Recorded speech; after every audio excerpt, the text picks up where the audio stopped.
From relocated classics to modern hybrids, Mexico has some truly fantastic coasters. Whilst there aren't as many around as some other countries, it still has a great collection of different rides, so here's my rundown of the top 10 coasters in Mexico. Number 10, Wonder Woman at Six Flags Mexico. Wonder Woman is an S&S free spin coaster, and it's the newest coaster to be added at Six Flags Mexico. It's the same model of ride as the Joker that you'll find at other Six Flags parks around America, so if you've ridden one of them, you'll know what to expect. Whilst it's nowhere near as insane as the version of this ride in Japan called Arashi, you still get 2 or 3 flips on it, so it provides a less intense but much more manageable and less intimidating ride. Whilst I'm personally not crazy about this type of coaster, I know that it's got its fans out there, and so it's deserving of a spot on this list. Number 9, the Joker at Six Flags Mexico. The Joker is a Gerstlaur spinning coaster that on the surface may not seem all that special, but what sets it apart from other similar rides isn't actually the coaster, but it's the level of theming and detail surrounding it. Before you ride, you have a funhouse walkthrough section with all sorts of obstacles and mirrors that you have to navigate around, and this is a great bit of theming. It's something I've only ever seen before on travelling German coasters at fun fairs, such as Wildemaus XXL, and it really adds an interesting twist to an otherwise standard ride. The coaster also has some really great artwork and props around it, which all add up to make it probably the best themed coaster that Six Flags has ever built. As far as the coaster part of the experience is concerned, it gives a fun and fairly gentle ride without too much spinning, so it makes for a really good family coaster, but it really is the theming that earns it its position on this list. Number 8, Insomnia at Cataplume. Insomnia is a Vekoma suspended family coaster that's located on the roof of a shopping mall on the outskirts of Mexico City. It's a standard model that's identical to Freedom Flyer at Fun Spot America, but to make it a bit more thrilling, it actually takes you out over the edge of the roof of the mall, so that there's a much bigger drop below you than you may have been expecting. It's smooth, fun, and looks great when lit up at night, so it's well worth a visit one evening if you're in the city visiting other Mexican parks. Number 7, Cascabel 2.0 at La Feria. This Schwarzkopf shuttle loop actually began its life in Kennywood in America, before moving to Mexico in 1994. I've been on several shuttle loops around the world, and they're all great fun, and this is certainly no exception. The launch has a decent kick to it, and there's some decent forces in the loop, plus there's also airtime as you go up each of the spikes at the end. It's a short but very fun ride, and this kind of coaster is getting quite rare these days, so ride them while you still can.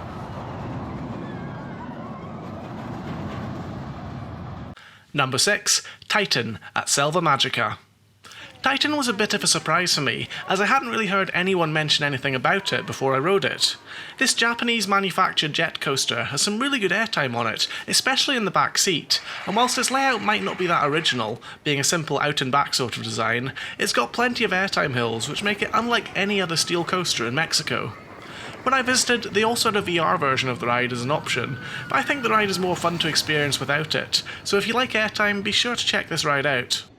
Number 5, Montana Rusa at La Feria. This is the last remaining wooden coaster in the whole of Mexico, and it's really quite impressive to see in person. Because this is a Mobius loop coaster, where the left side crosses over to become the right side, this means that there's over 8,000 feet of continuous track to enjoy, which gives you an idea of just how big this coaster is. I nearly missed out on riding this due to maintenance, but thankfully I managed to squeeze in a lap on both sides of this huge wooden coaster before my flight departed. It was a fun, if somewhat rough ride, but I get the feeling that in its prime, or with some retracking of the rougher sections, it could be a truly world-class ride. Either that, or it could make an absolutely phenomenal RMC conversion. Number 4, Bullet at Selva Magica. Now I have a bit of history with this ride, as I first saw it during a childhood visit to Flamingo Land in the UK, but at that time I was too young to ride it.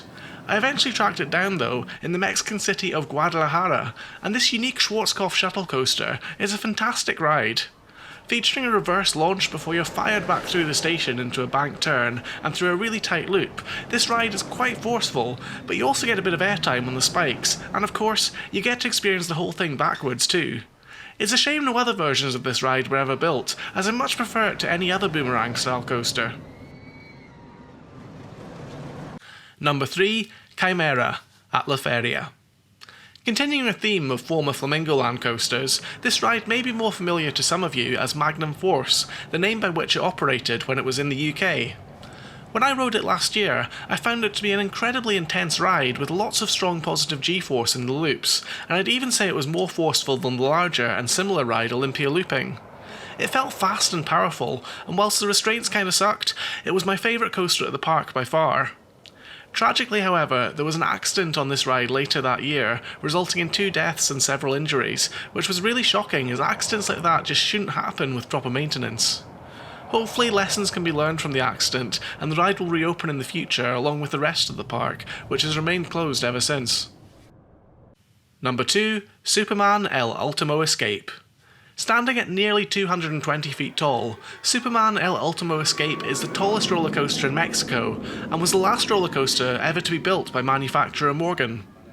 Starting with a terrain section before a huge lift hill, the ride has some great airtime and swooping low to the ground sections that give a great high speed sensation. It fits its theming well as it almost feels like you're flying along with Superman and diving down to the ground as the scenery flies past you. It's a great coaster and was the best coaster in Mexico for a decade until it was surpassed by number 1, Medusa Steel Coaster at Six Flags Mexico. Of course, there could only really be one coaster at the top of this list, Medusa at Six Flags Mexico. This RMC hybrid of the original Medusa wooden coaster is a simply phenomenal ride. The pacing is really spot on and every element has fun forces, with the transitions between them being just sublime. It's an all-killer, no-filler sort of coaster, as there's none of the awkwardly shaped track sections you find on some other RMCs, just loads of airtime and some really fun inversions that flow into each other in an incredibly smooth fashion. It also features a wonderful inverting first drop, which was unlike any other coaster at the time it was built.